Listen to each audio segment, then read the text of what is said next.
Bismillahir Rahmanir Rahim. Honorable Co-Chairs, Minister Arghandiwal, Special Envoy Thalas, Ambassador Lyons, Honorable Cabinet Ministers, representatives of our international partners, the diplomatic community and multilateral development organizations, my fellow Afghan citizens, ladies and gentlemen.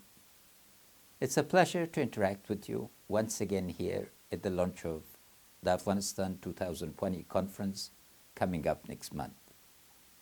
Before proceeding, I'd like to send my best wishes to President Trump for a quick recovery. We sympathize and empathize with all of our international partners who are now confronting the second wave of COVID-19. We in Afghanistan have been fortunate that the first wave passed with relatively low casualties, but we are now preparing for all eventualities in case of another wave. I'm sorry that I cannot be with you in person today. Afghanistan is a country of many pressing priorities, but peace will always remain at the forefront. Thus, I am on a state visit to Qatar today to move the peace process forward. The process of preparing for the conference and collaborating on the draft of ANPDF-2 is provided us as partners an opportunity to have a comprehensive and detailed discussion on Afghanistan's past, present, and future development trajectory. Together, we've been breaking new ground and approaching the conference as a process rather than an event, thanks to Special Envoy Thalas and all of you. The constructive conversation will be continuous, focusing on policy and implementation until and after the conference. Your thoughtful comments on the draft in PDF2, consolidated in two cross-cutting and sectoral categories, are greatly appreciated when we will take them into account and act on them. Let me thank the Government of Finland, the UN, and all of our partners for agreeing to hold the conference on November 23rd and 24th in Geneva, and for agreeing to announce your commitments. We look forward to it. Today, I'd like to respond to some of the key points you made in your feedback. We share with you a vision of a sovereign, unified, democratic Afghanistan at peace with itself, the region, and the world, capable of preserving and expanding the gains of the past 2 decades. This is not just the ultimate objective of our negotiations with the Taliban in Doha, but more importantly, it is also the ultimate goal of the work we do every day within the halls of government to meet our development objectives. In Doha, our negotiation team is working on making peace. But here, back in Kabul, we as a polity, an economy, society, and a people, along with you, our international partners, are working on building peace.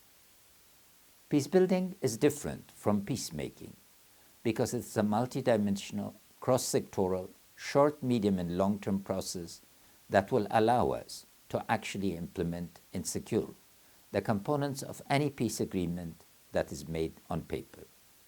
In other words, peacebuilding is about implementation. Peacemaking is about reaching a political agreement to end violence. We must now focus on prioritizing these components of peacebuilding and implementing them. The NPDF 2 is all about peacebuilding. It is a document that shows us how to peace build in the context of today's Afghanistan. In developing the vision laid out in the NPDF 2, we had to take into account not only the context of today's Afghanistan, but also what we've learned from our successes, failures, and shortcomings over the past 5 years. First, turmoil, the dominant context of our existence, is led to a near constant state of uncertainty and risk. But as we respond quickly to natural disasters or pandemics or political crises, we must not lose sight of medium to long-term development goals. We have to think further ahead. Second, dealing with intended or unintended changes, policies and priorities in the developmental agenda has meant constant adjustment and reprioritization. To enhance the impact of our joint work, we must avoid operating in silos both within the government and with and among efforts by partners, civil society organizations, and the private sector. Third, imperatives of political inclusion entail costs for effective governance. Leadership and management, benefits and costs of political participation require joint analysis and mutual understanding. Fourth, despite the decades-old global consensus on the need for institution building, our reliance on parallel organizations and third-party governance structures continues. Alignment between development theory and practice, particularly on tailoring of implementation arrangements to context, will require more thorough discussion among us. Fifth, it's been difficult to achieve alignment between functions and levels of governance, particularly between ministries and subnational levels. Misallocation of resources has been a significant challenge in this regard. Overall, we need to work hard to more clearly articulate and own the goals of ownership, leadership, mutual accountability, and self-reliance. Peace building goes hand in hand with two other pillars that are outlined in the NPDF 2, market building and state building. Credibility of the state and stability of the republic, as articulated in our Constitution, depends on earning the people's trust. Building an effective state starts with listening to our people and understanding their expectations. I have really tried to do this over the past years, with over 95 trips to the provinces in meeting with thousands of Afghans from all walks of life. The generous level of assistance in the last 19 years raised up the level of expectations beyond our national resources. To both deliver and manage the expectations of our people, we must fully embrace the objective of self-reliance by focusing on how to convert our latent assets and capabilities into manifest resources and capacities. We must do more with less by embracing effectiveness, efficiency, and transparency. We must learn to master the art of leadership and management under condition of constant change. At the same time, we as a state must deliver services to our people. Our credibility relies on our capacity to deliver. The state building goals laid out in the NPDF 2 are about devising systems that manage expectations, improve delivery of services and rights, and both take into account our constraints, yet try to overcome those constraints. And we do have success stories of how this is possible through intense reforms, clear goal setting, and effective management.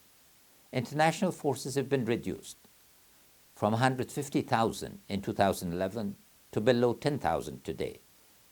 But the Afghan National Defense and Security Forces have been successfully reforming since taking over responsibility for security and counterterrorism operations in 2015. This is an illustration of how we have built institutions while dealing with intense conflict. We have also succeeded in overcoming the severe constraints in building infrastructure through a unique partnership between our national company and thousands of small and medium firms across the country. But the state alone cannot lift people out of poverty or ensure equality of opportunity. It needs a dynamic market to provide jobs and opportunities for over 400,000 people a year who are entering the labor market. Market building is a systems process. It's not just the existence of a private sector. It's the culmination of freedoms, laws, institutions, and values. It requires rule of law and predictability of policy. We are in dialogue with a range of world-class firms, reaching the stage of signing MOUs on generation of renewable energy and investments in transmission lines and mining. The formation of the Federation of Afghanistan Chambers has given us an interlocutor that brings all the issues of the private sector to a dialogue with the government.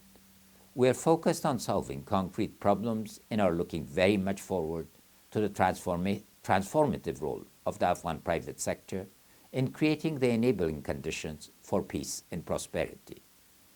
Here, I consistently come back to regional connectivity because it provides so many opportunities and platforms to build our markets, our workforce, and our infrastructure, while also substantially boosting our domestic revenues. Since our last interaction, I am pleased to share with you significant progress and dialogues with our neighbors. The TAPI project will commence construction in Afghanistan in 2021.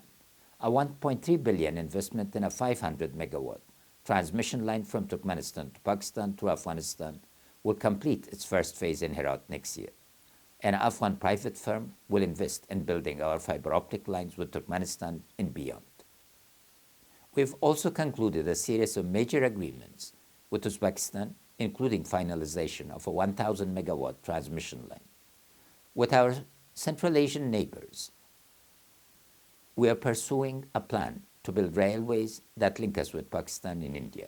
The air corridor that started as an idea to get our fruits exported during a shutdown of our borders a few years ago is now connecting us to over 50 foreign export markets. The port of Chabahar is now fully utilized for Afghanistan imports and export, as marked by delivery of over 40,000 tons of Indian wheat assistance coming through Zaranj. We have also commenced a dialogue with Pakistan on trade transit and people-to-people contacts. We are ready to assume our historical function as an Asian roundabout, serving as a platform of regional and global cooperation in peaceful transactions. But amongst all of the problems we face, and of all of the development sectors we are juggling, the number one cause of suffering and deprivation is imposed by war.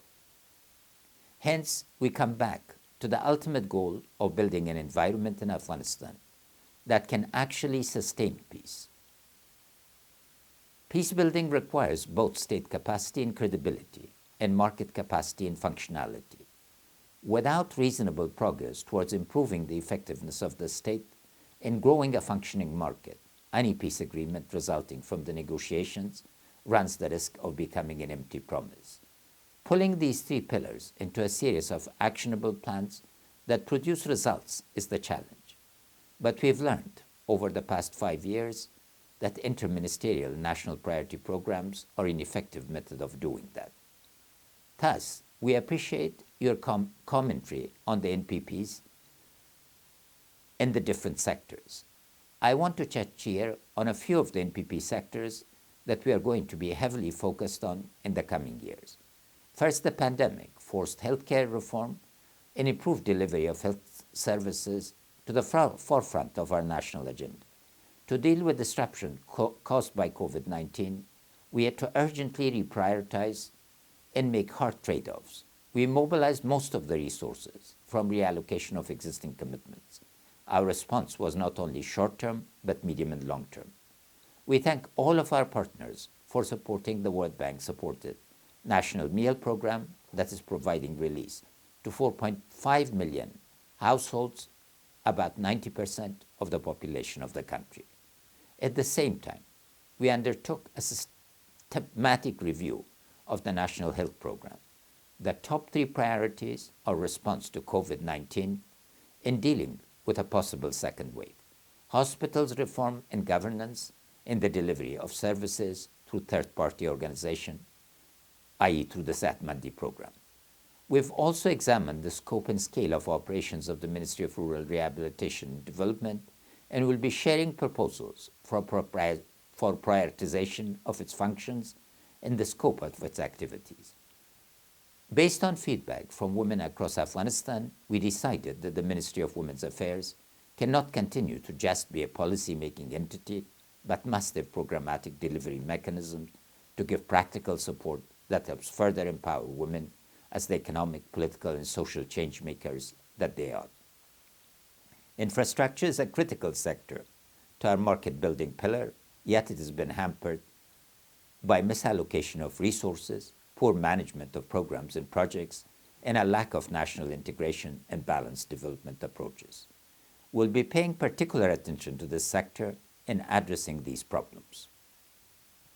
Another main focus over the next few months is on district-level governance. We've been working on a program to align security, governance, and people's participation at the district level, which has emerged as the crucial level of governance connecting the villages. Our National Citizen Charter program, which I should mention, is 50% female council members, is empowered the village level in decision-making process, while also connecting them to municipalities, provincial and national level organizations. We now must focus with the same intensity on the districts. Last but not least, we are focused on key sectors that will drive growth and enable us to enhance national revenue. The NPPs are our implementation vehicles, but we do agree that 15 of them cannot be effectively managed simultaneously. We must come together to do some intensive prioritization. Every NPP must become cross-ministerial and national in scope and have clear goals for delivery in all 34 provinces. Underlying and cross-cutting everything I've laid out today is our commitment to fighting corruption. We are continuing to take systematic, comprehensive, and sustained action against corruption with strong public backing for these initiatives. Perhaps more so than any other sector or issue, we've learned a great deal over the past 5 years about how corruption manifests itself in Afghanistan. Perhaps we have learned more than we anticipated we would be able to achieve as we had planned for in our anti-corruption strategy. While a significant amount of work has been done in recent months on developing key components of a national accountability system, we need a newly revised strategy for combating corruption. This new strategy must be carefully informed by all the lessons learned and focused more on producing results and setting goals that are achievable given the realities. We look forward to working with the European Union and other partners to develop and implement a game-changing approach. Today, I've tried to elaborate and give further clarity on our conceptual framework of peace building, state building, and market building, and how they are intertwined. I've tried to give some insight on the lessons we've learned over the past 5 years in the current context, which led us to this new framework. And I've tried to hone in on some of our key areas of focus as we move forward in implementation of our national priority programs. But there's much more work for us to do. We have to do more information and knowledge sharing, more rigorous and ruthless prioritization of our NPPs, and really come together, not only around this conceptual framework, but also on the new rules of the game for implementing this new ANPDF 2.